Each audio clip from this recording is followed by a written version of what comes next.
Hello, this is going to be my last video about drones in VCA modes for a while.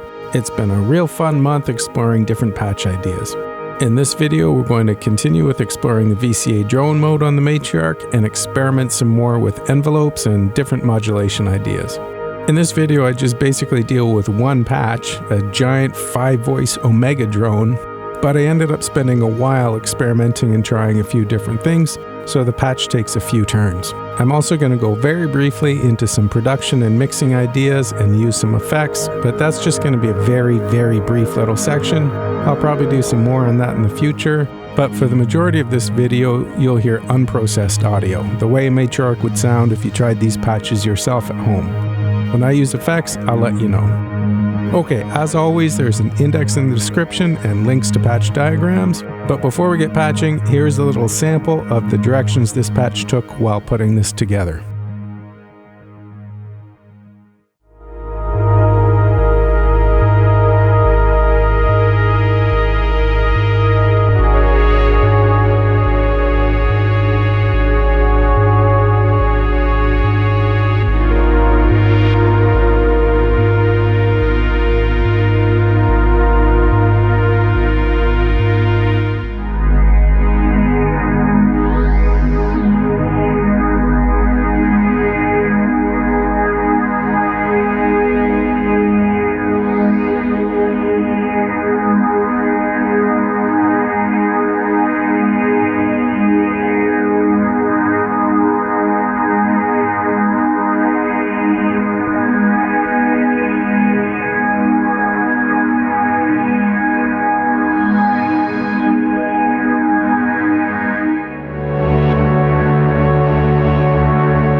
Like the last few patches I've posted, we're going to start with the basic patch that started all this exploration a few weeks ago. I'll put a link to that in the top right corner, but if you don't want to go back to that and want to jump right in, here's a patch diagram to show our starting point. Okay, the last patch I posted used one envelope generator with offset to modulate the VCAs and another envelope generator that was split and inverted to modulate both the filters with mirror image CV. I liked that patch a lot, but the mirror image filter sweeps were a bit predictable. Nothing wrong with that. It actually sounded pretty good, I think, but what if we wanted a more dynamic patch with less predictability? So my goal was to keep using envelope generators as the mod sources for the filters and VCA modulation, which as you'll see leaves the sequencer and utility LFO for other things. If the envelope generators on the Matriarch were voltage controlled, this would be easy. but they aren't, so if I want to keep using the looping envelope generators to modulate the filters, I'll need to find a way to introduce more randomness. And the best way I could think of was to use this little passive mixer as a CV mixer. This is a Splix by Boredbrain Music. I get asked about these all the time. You can get them from most synth shops or directly from Boredbrain's website. There's also a ton of things like this around, made by different companies, or you could simply build one of your own for a few dollars. Okay, so the idea is pretty simple. I'll combine the envelope outputs of both envelope generators with the Splix and use that as my primary mod source. Because it's a mix of both envelope generators and they're not the same shape or rate, the summed output will continually change. So there's the randomness. So I've got the output of the Splix patched into a molt. And now I'll patch out of the molt to another molt because we're going to need a lot of copies of the summed envelope generator CV. The attenuated pulse width rate modulation that I used in the very first patch is still plugged in there. So the pulse width rate is now going to be modulated by the sum of both envelopes. Okay, let's switch on drone mode. And now I'll patch out of the molt, and I'm going to use another Splix as an attenuator. Not sure if I'll need it or not, but might as well use it just in case, into filter 1 CV input. And now we can hear our filter modulation. Right now it's patched into channel 1, so it's modulating both filters.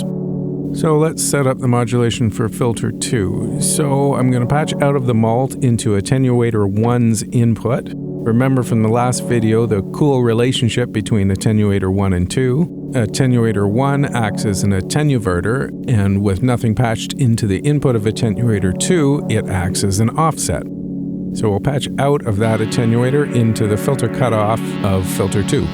So I'll invert the CV with the top attenuator and offset it a little bit with the bottom one. And now just make some adjustments with the filter cutoff and spacing knobs. The filters are being modulated by somewhat of a mirrored CV signal depending on how much offset you're using from the envelope generators, but it's not as rhythmically predictable as the last patch. And if we attenuate the modulation, we can get a nice subtle modulation that almost sounds like breathing.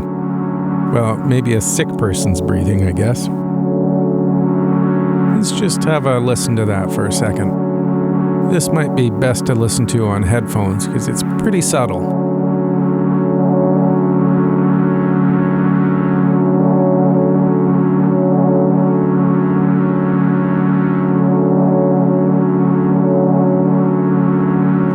Back to Molt 1, which is being fed by the dual envelope generators. I'll patch out of that to the CV input for the last available attenuator, which we'll use to modulate the VCA, and I can dial in an offset again.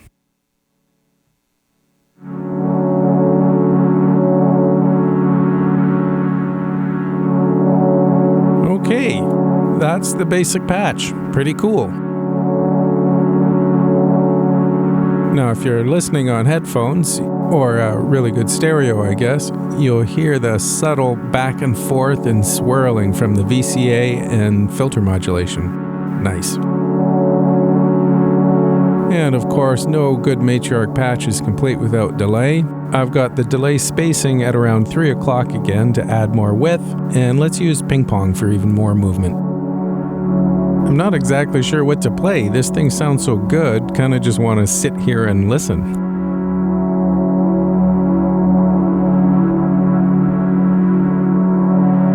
Okay, how about we do the old offset octaves trick to make simple voicings more complex and play some major chords.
this patch sounds great. I could just sit here and play this for hours and have a great time, but let's take it one step further. We still have a few more openings on our mold, so let's use those up. So I'm going to patch out of the mold into the CV control for the delay's feedback. Okay, that sounds super cool. Now there's some saturation and movement in the delay.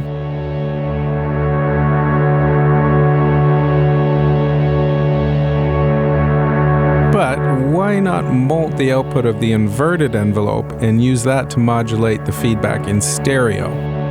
On the back of the Matriarch, we have a CV input for feedback of channel 2, so we can modulate the feedback in stereo. Super cool.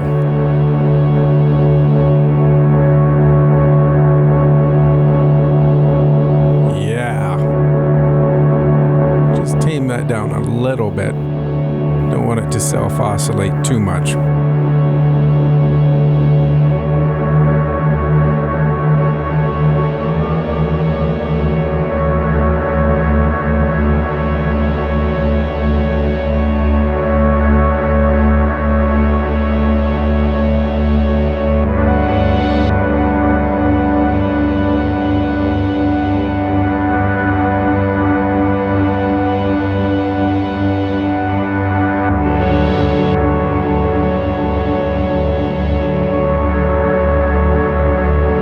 That feedback is really giving the patch a nice sense of space.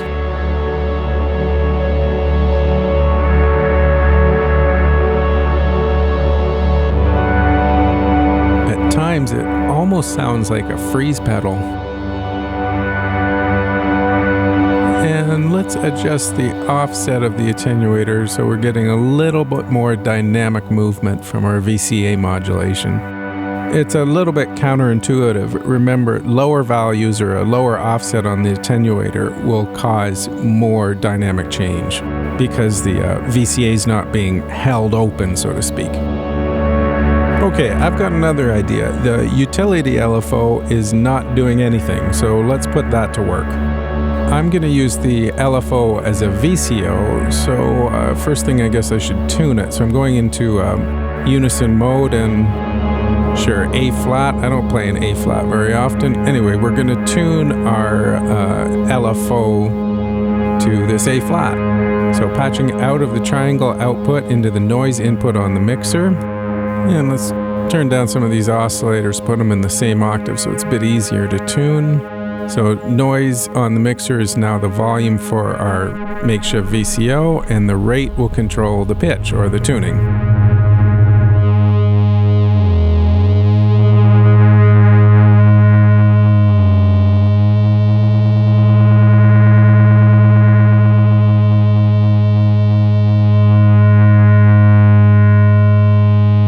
Got it.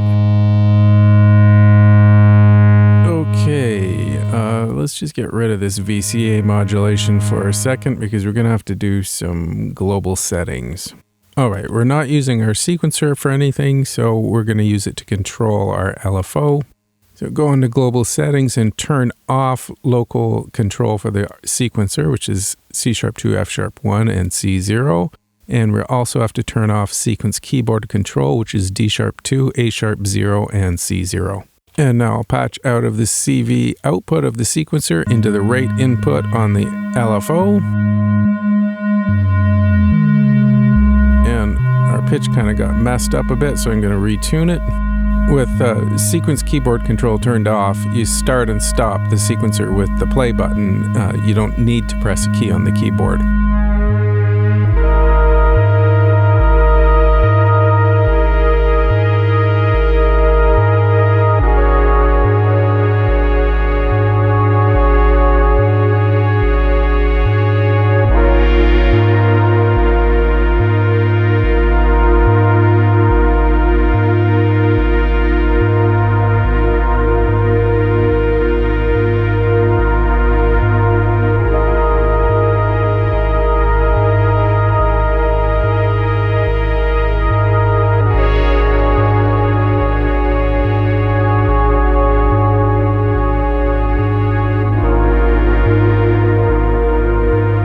So now we have a 5-voice drone with one voice being controlled by the sequencer and the other 4 voices by the keyboard, with a ton of super hip modulation going on.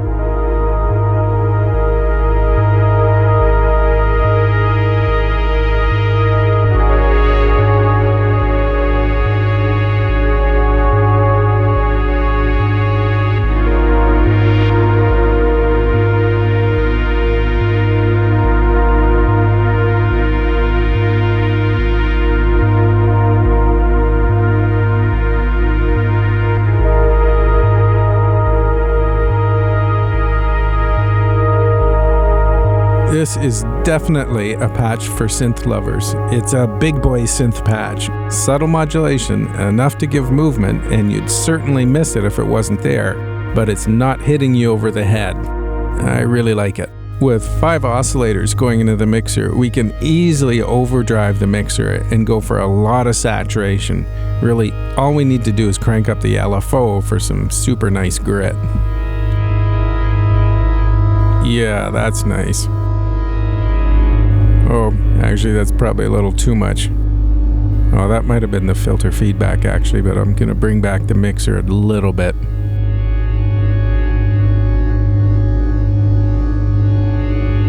Okay, I like this, but it's still a little too muddy. I'm gonna try to clean it up a little bit. Just small adjustments till I find something good.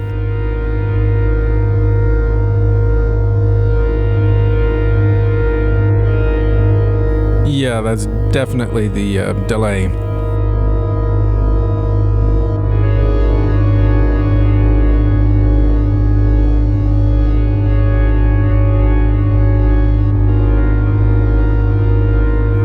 Okay, still gotta work on this one. Just again, small little movements. I really want that LFO to be super present.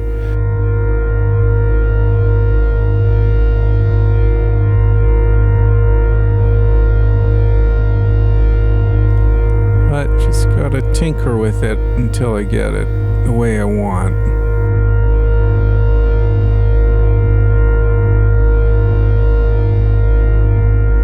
Brighten up the other side.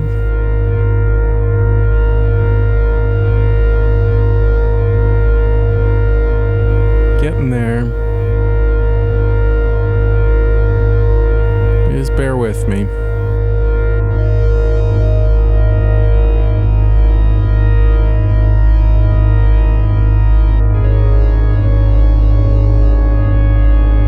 Okay, we're getting there. We're getting that thump from the low LFO, and the pads are clear. If we add in a little bit of pulse width modulation, we'll get some more chorusing type sound, especially if it's fast and being modulated by the envelope generators. And if we use the square LFO, we'll get a real aggressive bass sound. So I have to bring that down a little bit.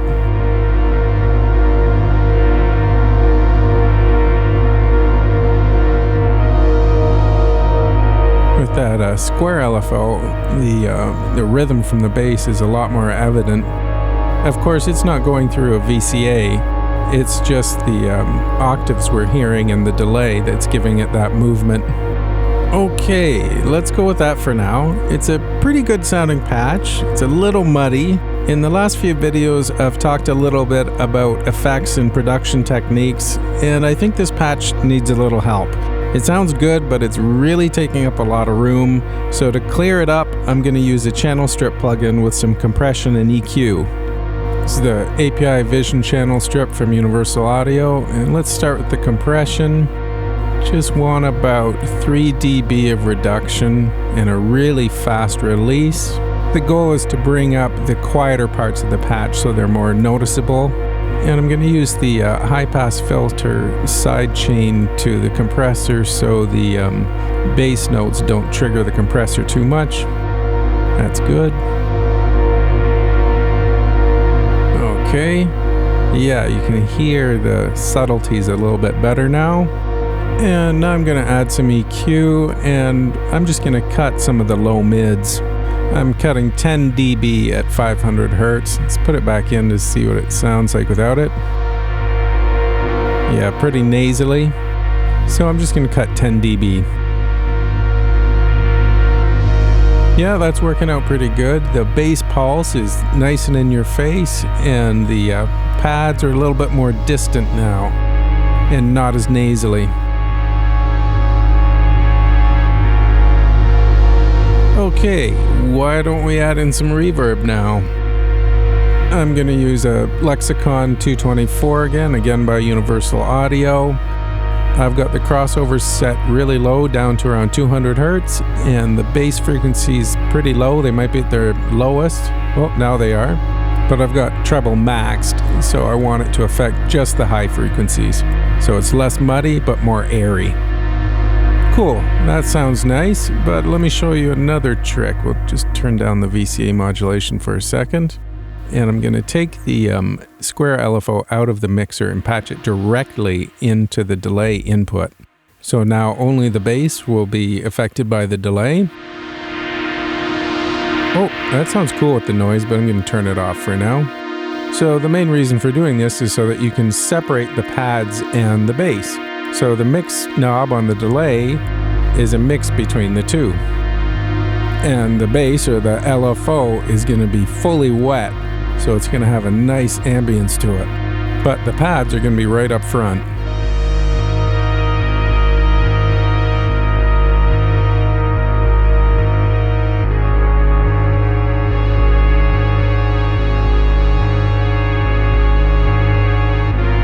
Oh, and I should patch a dead patch into the delay input for channel 2. That just keeps the pads totally out of the delay path.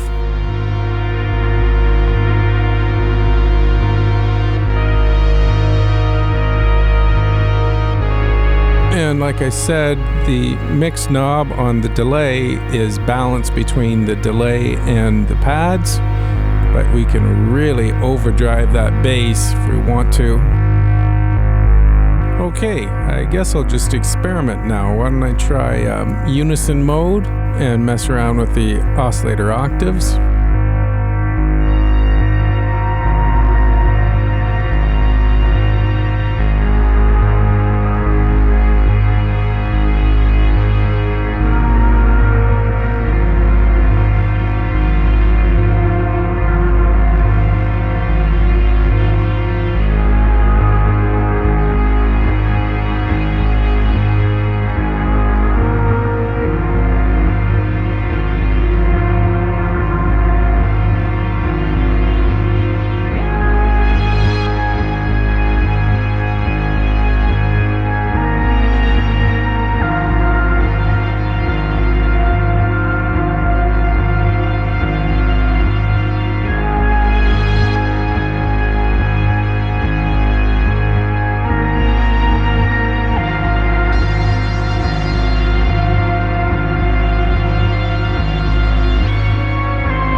Okay, that was fun. If we go into series mode or high pass, low pass, we're going to get basically a bandpass filter. But we're modulating both filters, so the width of the bandpass is going to constantly change. Let's turn down the bass a little bit so we hear the pads a bit clearer. Ooh, that was cool. Nice. It sounds like a shimmer reverb. Still too much bass. I'm doing this on headphones today, so I'm having a hard time getting a decent balance.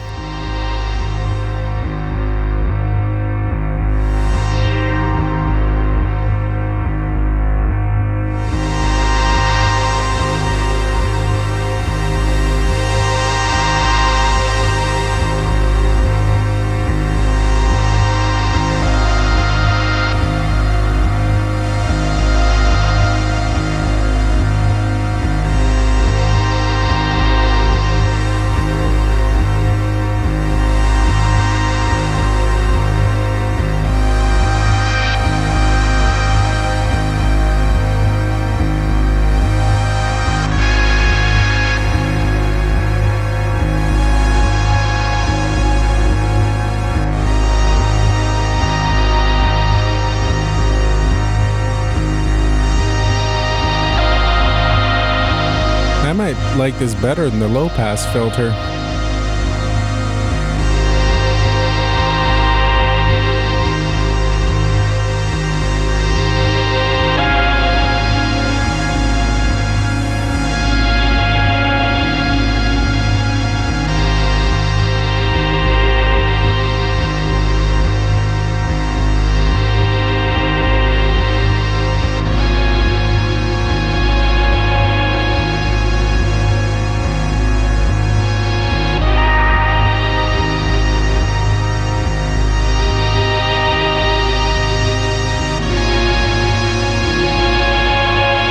Okay, let's bring that bass down so we can really hear what the filter's doing.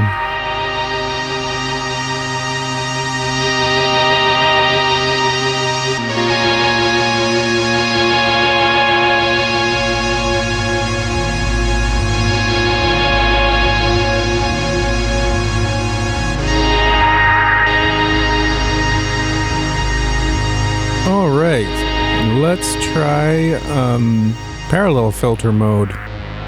I'm going to go into unison mode for this. So now we have a mono notch filter. And again, the width and position of the notch is being modulated.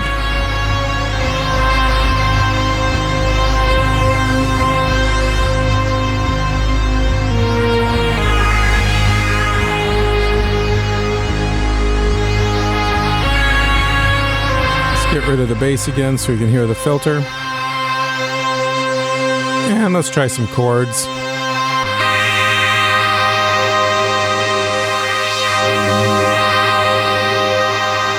Let's make some filter adjustments. Now you can really hear that notch.